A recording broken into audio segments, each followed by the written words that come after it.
Hello, everyone, and welcome to yet another exciting episode of this series called Secrets of Greatness. My name is Omer, and first things first. If you haven't already subscribed, please do so. And do not forget to hit the thumbs up button and write your key takeaways from this amazing episode in the comment section below. All right. So now that we have all the housekeeping stuff out of the way, I want to give a very warm welcome to our very special guest of today's episode. He is a multi-award winning marketing guru and an accomplished entrepreneur, a dynamic and global keynote speaker as well. In fact, he has spoken at TEDx twice. Yep, twice. He is the author of an Amazon bestseller book called The Burnout Gamble, and he's also a partner at Skills Camp, which is a school for building soft skills. And if this list isn't exhaustive enough, he is also a lecturer at the Ryerson University in downtown Toronto and the managing director of Student Life Network.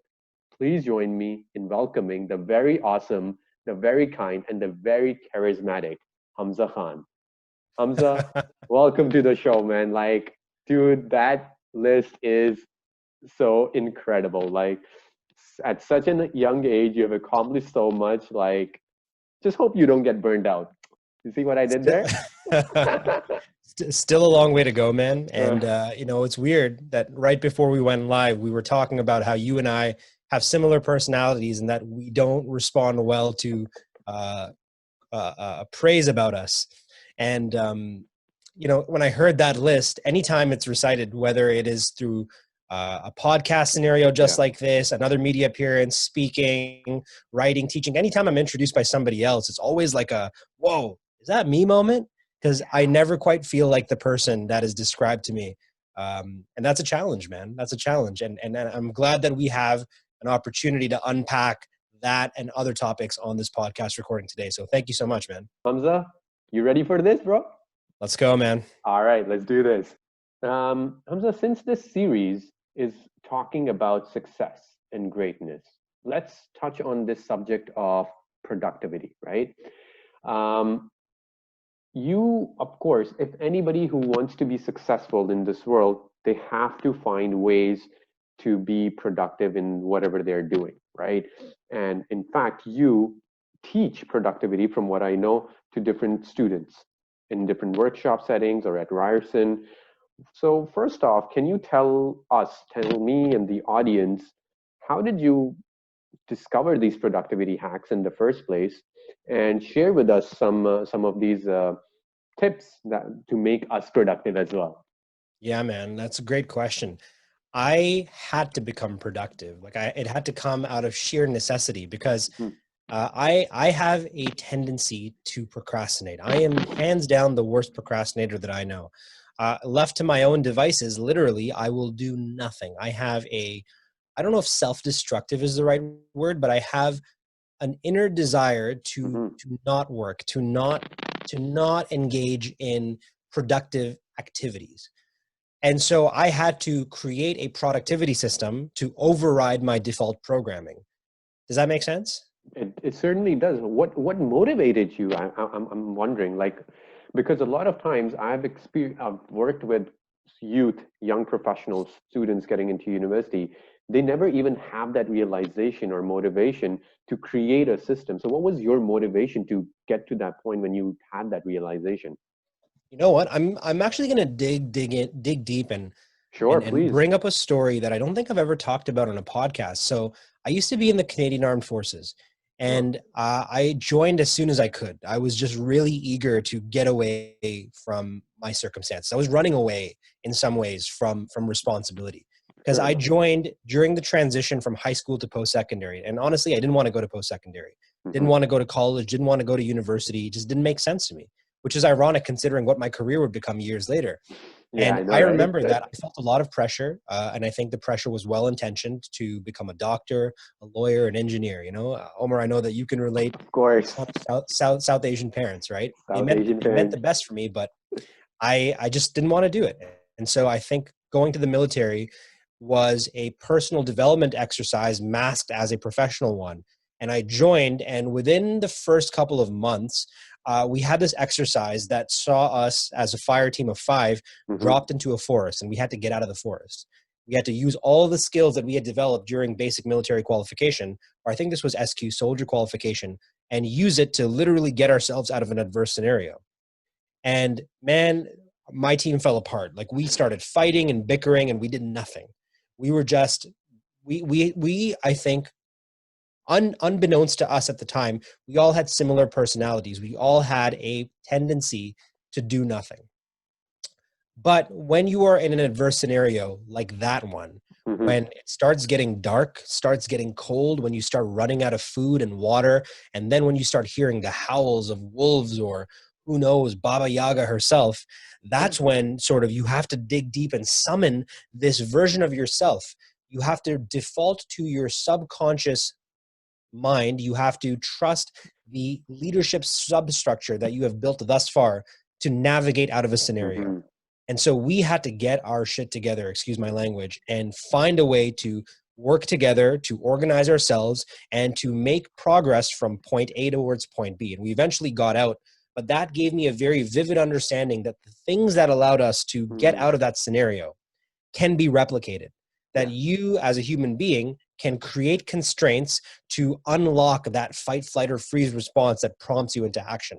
So in order for me to get away from that version of myself that was slowly sliding into the worst version of myself, because again, had I not been productive, man, I think I would be broke.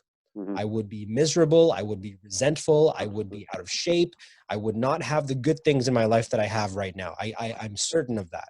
That if left to my own devices, I would devolve and become the worst version of myself. So in order to develop the impetus, and then the motivation and sustained trajectory towards a better version of myself, I had to create a productivity system. Right. No, that's beautiful. I mean, they talk about experiential learning. You had that. Literally, it was the truest experiential learning that anyone could get, like throw you in a forest and like, hey, figure it out, right? Like, it was literally like do or die. Literally. And I think that's amazing. That kind of motivated you towards figuring out, I guess, that experience helped you figure out, like, you know what, if this is something I can replicate in this kind of do or die scenario, I think it can be replicated in other aspects of my life, right? Agreed. Yeah. And that's amazing. So for those of you listening and who feel that you're not productive enough, right? There's always something inside you, as Hamza found, through those adversities or through those challenges, you will automatically find the motivation to create those systems for you. And in case you can't create it for you, we have Hamza right now who will probably share some tips on productivity hacks that he talks about with other students as well. Absolutely, man. Yeah. And I think you put it really well, Omer. So I will say, like, once you commit to building a productivity system, it has to be structured. And that's going to require creating an environment that is conducive to productivity. So I'm going to break it down for you guys. First of all, you need a productivity system. And I think the productivity system you should develop has been crystallized by an author by the name of David Allen, the founder of the Getting Things Done philosophy, which is another book, probably a close second to Amusing Ourselves to Death in terms of before and after books. And he talks about 4 distinct stages of productivity: capture, process, do, and review. Let me break it down, right? When it comes to capturing, what you want to do is take in life's random inputs. And I'm going to use this podcast as an example, right? Sure. Life's random inputs. I was going about my life, and then I got a message from Omer saying, hey, do you want to be on a podcast together? And I said, okay, yeah, for sure. Now, I could either say, yeah, for sure, and then forget about it tomorrow, or I can capture it. So I have a notebook. I use sticky notes. I have a note app on my phone. You might use Google Keep, Evernote, whatever you use. You just need a place to physically transpose an idea, to literally pluck it out of the ether and put it somewhere. Once you capture it, then you need to process it and figure out sort of what the action step is from there. So I use a to-do list. This could be physical. This could be digital. I personally use digital. I use Asana. So the task that I made for myself was organize, or I think it was schedule and prepare for Secrets of Greatness podcast with Omer. So that was the to-do list. But it wasn't enough to just write out the task. I also needed to figure out when in time and space I was going to do it. that's when the due stage comes in and you need to use a calendar for that. And so this could be also physical or digital. I personally use Google Calendar. In my calendar, I booked off today's date, today's time, and now I had a task and a corresponding calendar event. Then that gave me the structure that I needed to resist my tendency to procrastinate and do nothing, and then trust that on this day at this time, I would have to show up.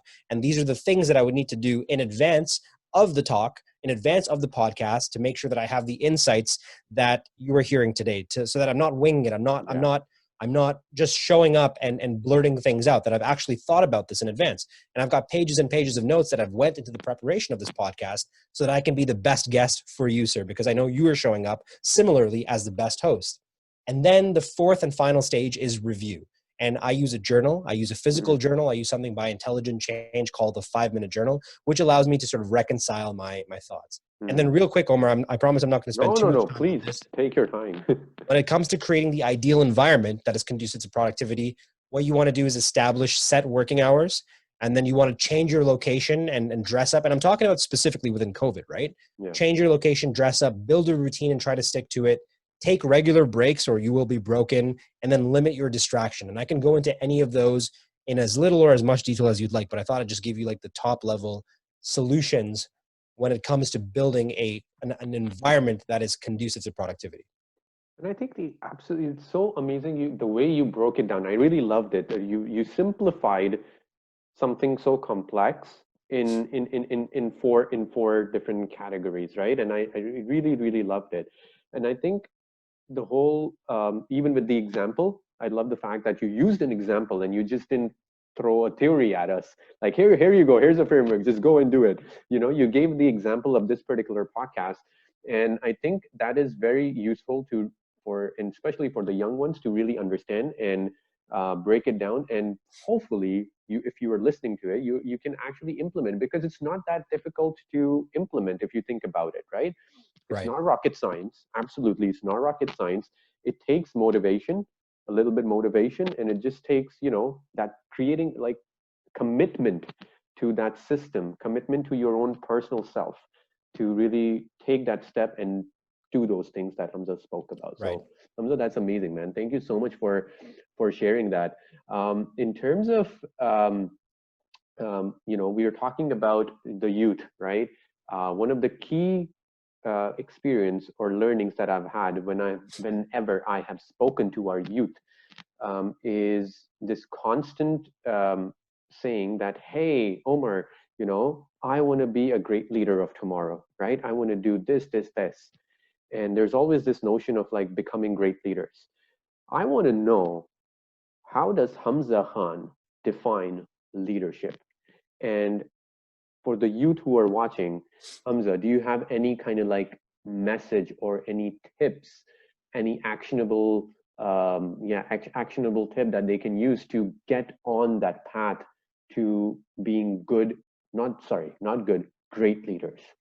That's an excellent question, man. I'm glad you brought that up. My definition of leadership currently, because I understand that leadership is a growing, constantly evolving discipline that, with more time and more exposure to and more experience within, I refine the definition of. So the definition I'm giving you is constrained to this particular time and space. Leadership is the ability to inspire and execute movement from one state to another. Mm-hmm. And in this way, you can be a leader of yourself, like the way I was when I was stuck in the forest in the reserves many, many years ago. You could be a leader of your family, like I was through some difficult scenarios that we went through. Leader of your friends, if you're organizing them, let's say even for something simple like a soccer game. You could be a leader of a student organization. You could be a leader of a Fortune 500 company, or heck, a leader of an entire country. Now, to get on the path to becoming, you said, a great leader, you've got to cultivate, I think, a few key skills. And one of them is the ability to predict the future, but not in some magical or supernatural way, but to be abreast of what's happening in the world, to be well informed, to be Mm-hmm. well read, to have creative ideas about where the world is going to go, to have a well-formed hypothesis, not just a guess or a hunch. You know, everybody has an attitude, everybody has an opinion, but I think what separates the leaders from everybody else is they have a calculated guess, a estimation of where the world is going to go that is informed by perspective and data. Then you need the ability to inspire trust in others, and that comes from, I would say, things like keeping your word, being good at what you do, and serving others. And then last but not least, my man, you need resilience. And this is the closest thing that I think we have to a superpower as human beings. It's our ability to adapt to and withstand stress. Now, with that being said, like I said, leadership is fluid. It is an evolving concept. And I think COVID-19 has made it clear to me that some of the old models of leadership, namely that autocratic, command and control, top-down type of leadership, is not going to last. Leaders of the future, the youth that are listening to this, should learn as quickly as possible how to embrace change, how to make change the constant, and then to actually execute and navigate on that change. As well, augment your leadership style with, I think, 4 key values: diversity, empathy, servitude, and innovation. And I think that's how leaders can thrive in the future of work and be great. That's beautifully said. I think that's wonderful because I think you gave us the elements, you gave us the ingredients. One thing one of the simplest way, and I think you touched on this aspect as well. One of the simplest thing I always tell the youth that I work with, or the young professionals that I work with, is find a way to serve others, and it doesn't have to be, somebody in your company. It doesn't have to be somebody in your school. It could be somebody in the family. It could be somebody, a friend. And you said the same thing, I think, right? Like you can be the leader of your own self as well, right?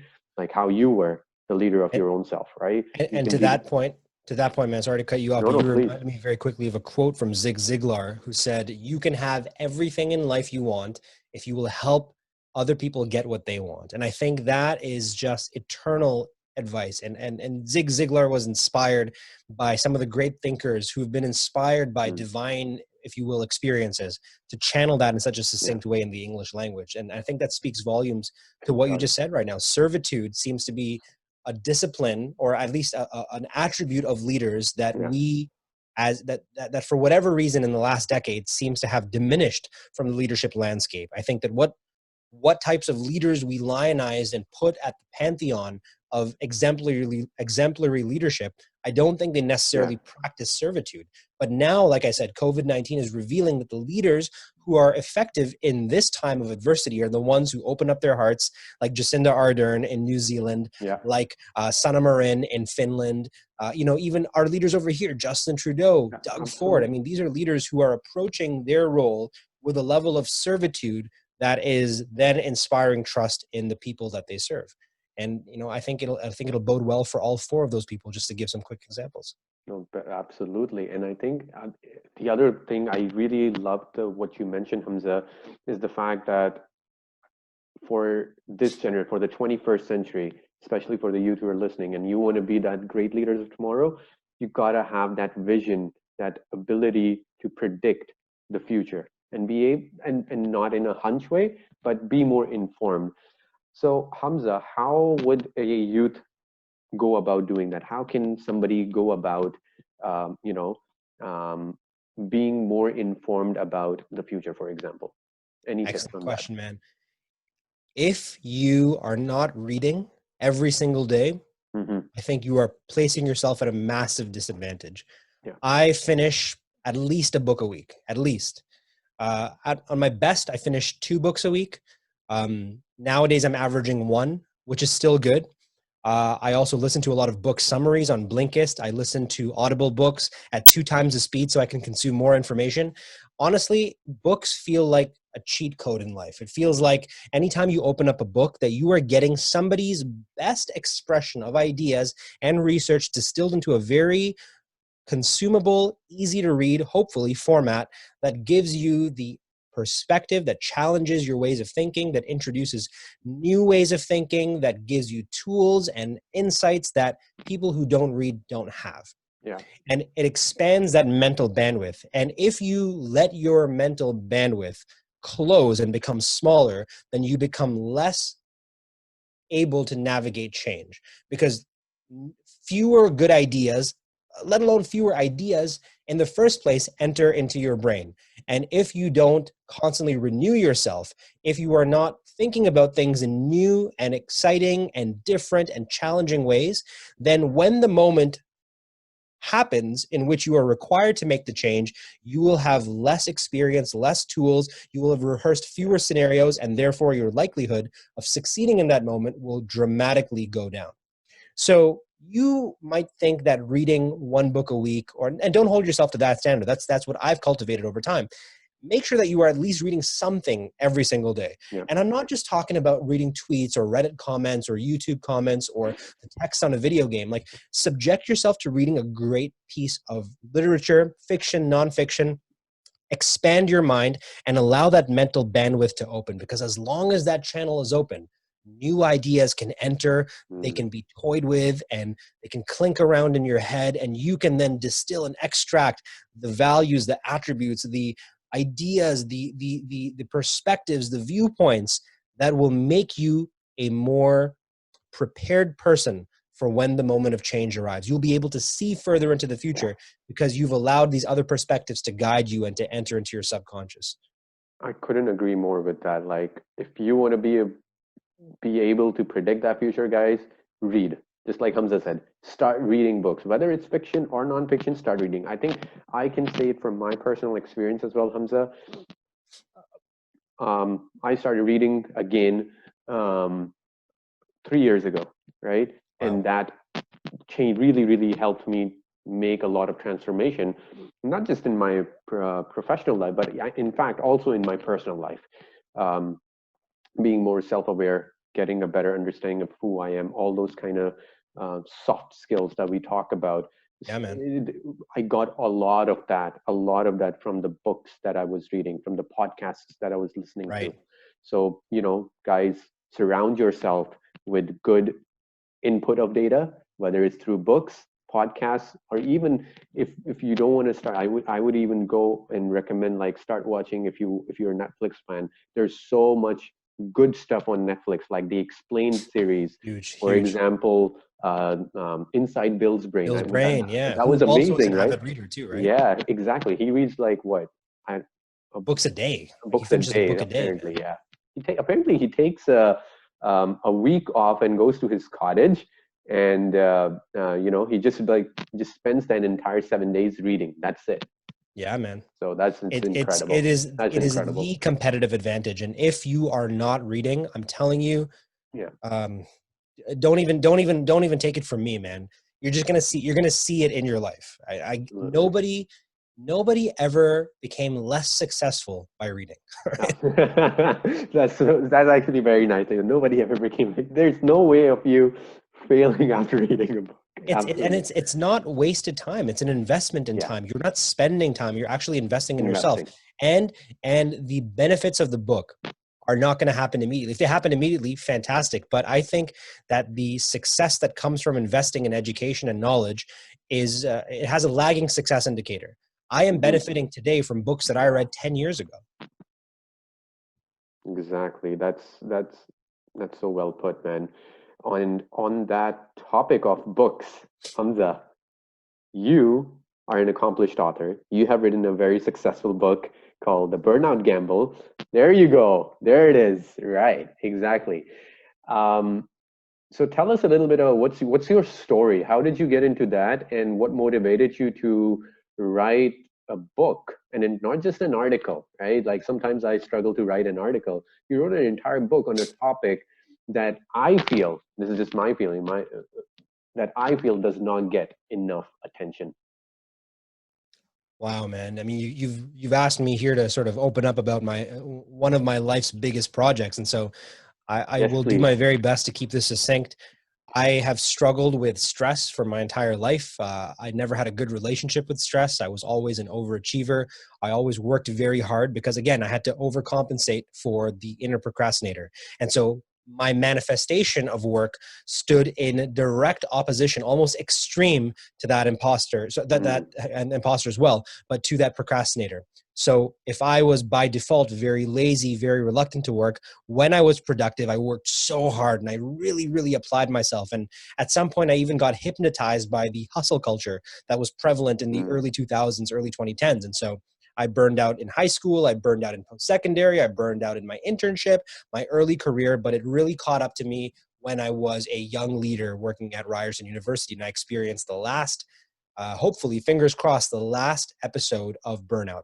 And burnout, as we now know, defined by the World Health Organization, is the result of chronic workplace stress that has been unsuccessfully managed.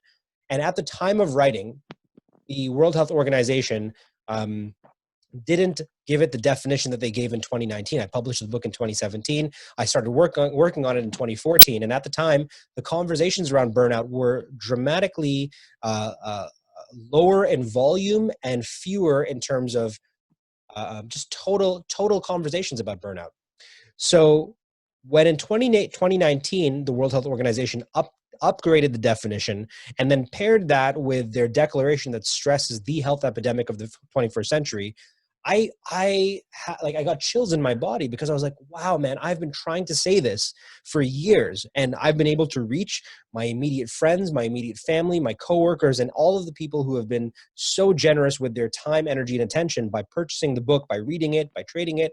There's people in the world, maybe there's thousands, maybe there's 10,000s, I don't know, who have been able to, before the World Health Organization reclassified burnout, see this for the problem that it is. This was such a big problem that I didn't want to write this book. I didn't even want to do the talk. When you look at my trajectory, when you look at my LinkedIn, you clearly see that this was a digital marketer, a marketing and communications professional who was working in education. So in some ways, this whole tangent of burnout is just that. It's a tangent. It was something that was unplanned, that happened very organically.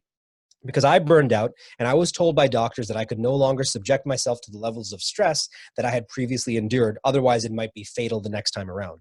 So here I was, Mr. Productive, having to confront the reality that for the foreseeable future, at least, I could no longer be as productive. So I had to really think about, what is it that I needed to do to prevent myself from relapsing, but also how could I actually get more done, or the same amount of work done, with my newfound constraints. And what I discovered, my man, is that there were actually diminishing returns, that I thought I was being productive and I had a lot of outputs, but very few outcomes.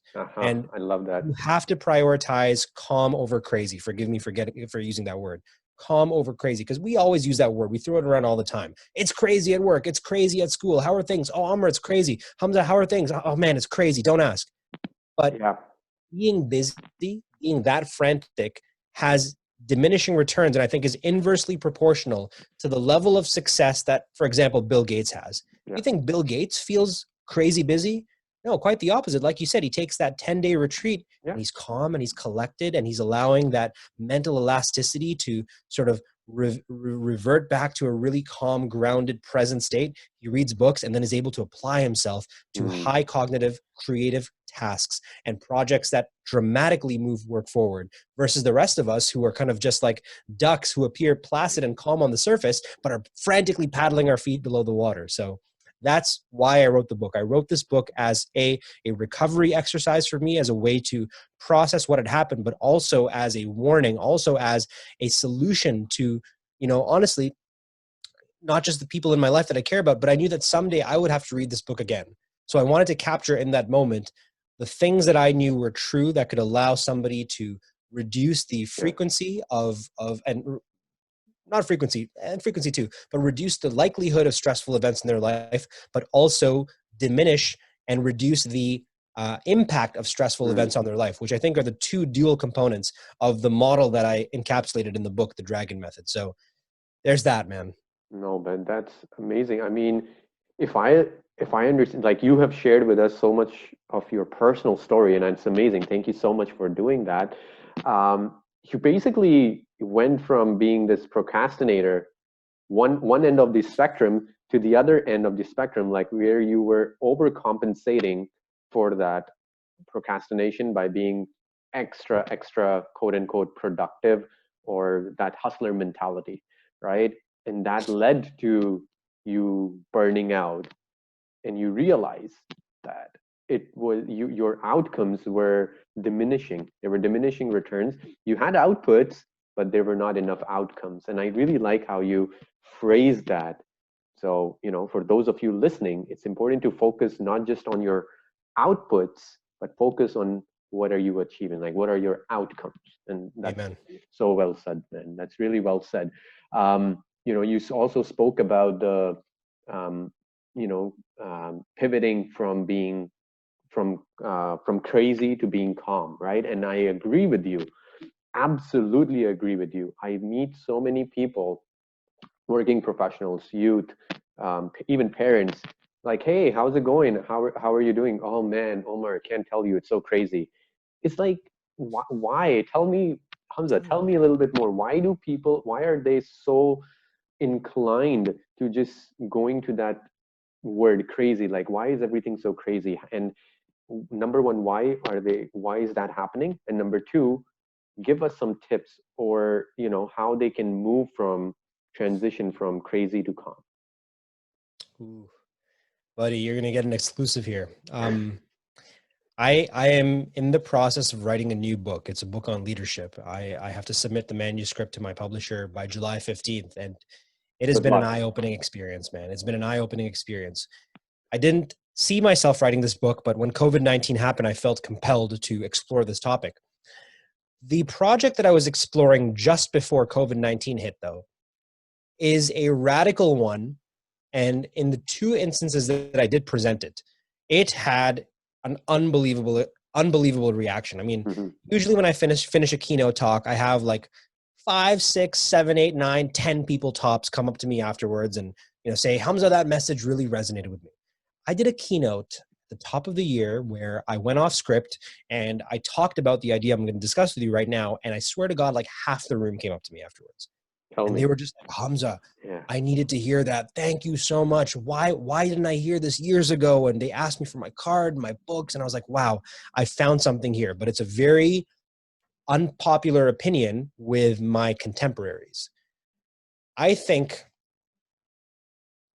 that this traditional notion of being busy as an indicator of success was a lie all along. That we were trained, and I know you and I, Omer, were similar in age. We've been in work environments where we had to manage optics, where we had to appear busy.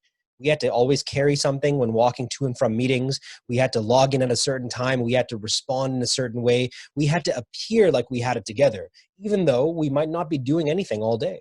And I think now in COVID-19, when people are working from home, a lot of people are realizing that, hey, I'm actually more productive when I'm at home because I don't have to worry about all of that stuff.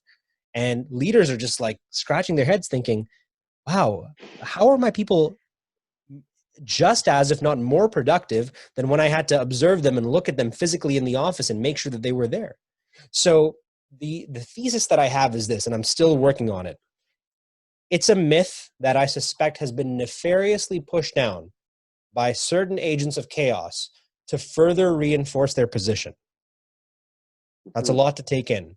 But I think that there are, especially like the 1%, the elite, the people who, the higher up you go the food chain, and Omer, you've seen this as Yeah. well, the more you've progressed in your own career, the less work you do. So it's not a stretch to imagine that the nth degree of that, if you achieve a level of wild success at the top of the mountain, you're not actually doing a lot of work.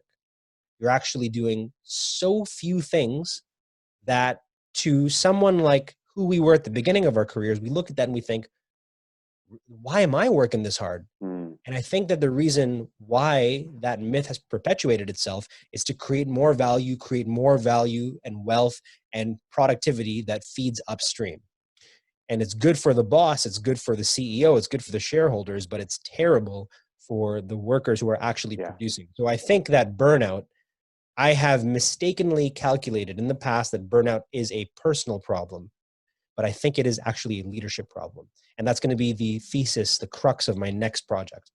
Oh, I love that. Now you're piecing together your previous project, your burnout book, the thesis over there with the leadership Right, component of it, right? right. And I think that's brilliant, because I do agree with what you just said, that burnout is not an individual problem, it's not a team problem, it's like a leadership issue.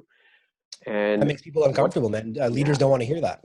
absolutely. And I know there are a lot of leaders that I know who In previous life, they were not very fond of people working from home, for example. And now, with the current circumstances, it has just changed a lot of perception. It has unveiled the truth behind what real productivity in a way is as well, right? And 100%. yeah, I completely agree with the fact that I feel more productive now when I'm at home, right? I don't know I still haven't been able to pinpoint what part of it exactly it is, but I think you kind of helped me in a way, because I'm not worried about managing the optics anymore. And I'm just focused. Sorry, there's yeah. two other principles that underpin that, right? So there's decision fatigue and ego depletion. You're making fewer decisions, so you have much more mental capacity. And then decision fatigue. Um, sorry, did I already say that? No, Decision fatigue, and what was the other one that I just mentioned right now? you said decision fatigue. I forgot the other one. That just goes to show that at 6:30 p.m. on a Thursday, I'm experiencing fatigue myself. But the fact remains is that by working from home, you are in much more control of your most valuable Yeah. resource, which is your time, that you then Hmm. use to generate energy, which you then focus into attention, and that gives you the capacity that you need to get anything done. When you no longer have to worry about what to eat in the morning, making it at the door at a certain time to catch the GO train, the person that is beside you that's taking up an extra seat and you want to have that difficult conversation about moving over your leg a little bit. Think about, these are just some of the things that happen before you even show up to work. Then when you go to work, there's a whole new set of stimuli, and there's people and there's distraction, there's lunch breaks, and you got to go home afterwards. You cut all of that out when you're working from home. And so you have this pure, refined, unadulterated 8 hours a day that you can really use to just slink into deep work and Absolutely. just move things forward like you've never been able to do before. And Right. for leaders to ignore that after the virus, for leaders who insist on coming into the office, especially if you're a knowledge worker, and especially if you are a leader of knowledge workers, I just don't know how that's going to fly. I think that you're going to see a raised level of consciousness in the modern knowledge worker that will not put up with a leader that is subpar. I think so too.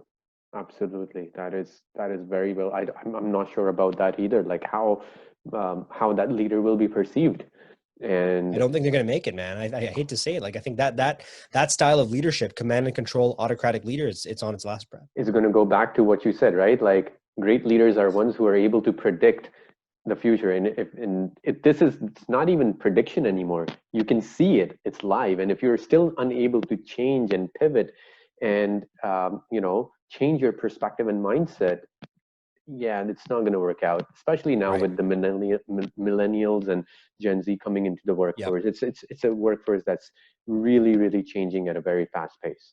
Well So said. yeah, thank you so much, Hamza. I want to thank you for being on this show, sharing some amazing insights, man. I just had a blast. I didn't even realize how much time has passed. Thank you so much for being such an amazing guest. Absolutely wonderful chatting with you always. I want to, say, like, if you have anything else to add, anything else to share, please feel free. The floor is open to you. Yeah, the pleasure's all mine, man. Thank you so much. Like, you have an exceptional quality as a host, as I've mentioned before we even went live, and I hope that you get to see it as well as clearly as I do. That you have the ability to listen and ask great questions that allow people to dig deep and really speak from the heart. Um, anything else I want to add? Yeah, man. Like, Thank you, by the way. oh, I my really pleasure, man. appreciate it. And I think you and we said this earlier as well. Like, we are just on a journey. You and I and everybody else, we are all on this journey towards our own personal success, not just in our 100%. professional lives, but in our personal lives and professional lives both. Right? So 100%. And I'll just add to that very quickly please, that there is a silver lining in this pandemic. And I imagine that, following your release schedule, this is going to be released while we're still in quarantine, while there's still restrictions, while we're in this new normal. But know that there is something that has happened here that I think is really special. It's a secret to greatness, if you will. I think that we have all had an involuntary confrontation with what's essential. yeah. I once read that the quality of one's life can be measured by how they feel when they're doing nothing, right? One more time, the quality of your life and my life, Omer, is how we feel when we're doing nothing. this pandemic, at least for the first few days, put us all in a state of limbo. We were doing nothing, literally.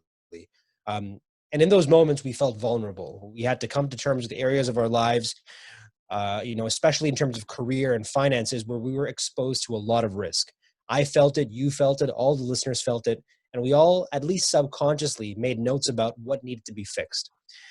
Deep down, we all know what we need to do to never feel this exposed again. And this is happening at a macro level with our institutions, but also at a micro level with us as individuals.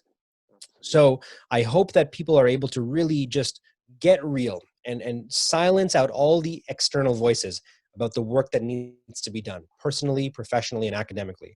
And may this COVID-19 gift of time give you just that, the time that you need to roll up your sleeves and move that endeavor forward, whatever that endeavor is. I'm into that. If people come out of this the same way that they went in, I think they've missed a huge opportunity. Thank you so much, Hamza, for your time. You've provided amazing insights on leadership, productivity. We spoke about burnout.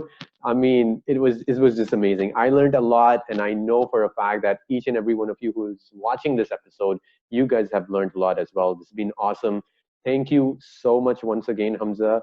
This is me, your host, Omer Qadri, signing off. Don't forget to subscribe and click the thumbs up button.